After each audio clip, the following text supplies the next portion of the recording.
There's no question that little Keaton Kroll is a fighter. They told us he wouldn't live to be a month, and he's 3 months now.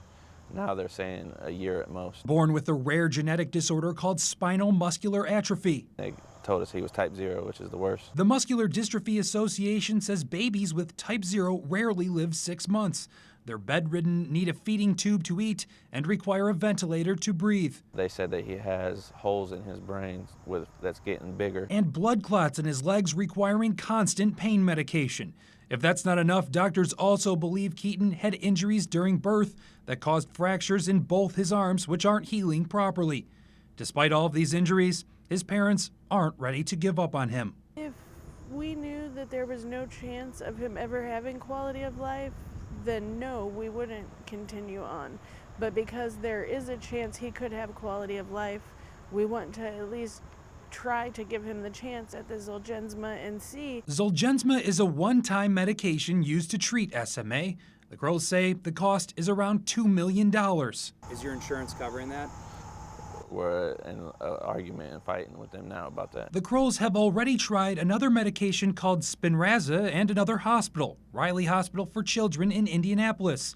Keaton is currently being treated at Norton Children's Hospital in Louisville, Kentucky, a hospital that's more equipped to handle his disease. The Krolls want to try Zolgensma, hoping it'll increase Keaton's motor function. But doctors at Norton have instead recommended palliative care, saying Zolgensma won't work. And the Krolls currently don't have a say in their son's treatment. They took custody of him on, I want to say, the 22nd. According to confidential documents we obtained from a Kentucky Child Protective Services hearing, doctors at Norton claim the Krolls abandoned their son by being, quote, minimally involved.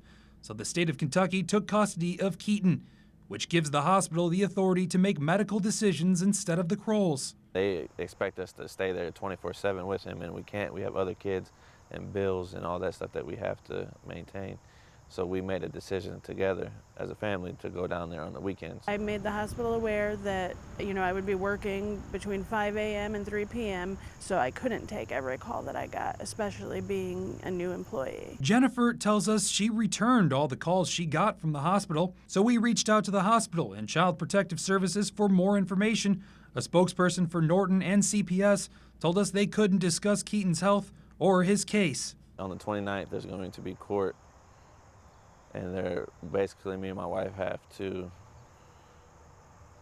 give a defense of why our son should get this medicine and why we should continue to fight for his life and not give up on him. The Krolls also say the hospital is seeking a DNR. Maybe doctors will be right. Maybe he will be someone who doesn't respond to it. And if that's the case, then we can know that we tried everything we could.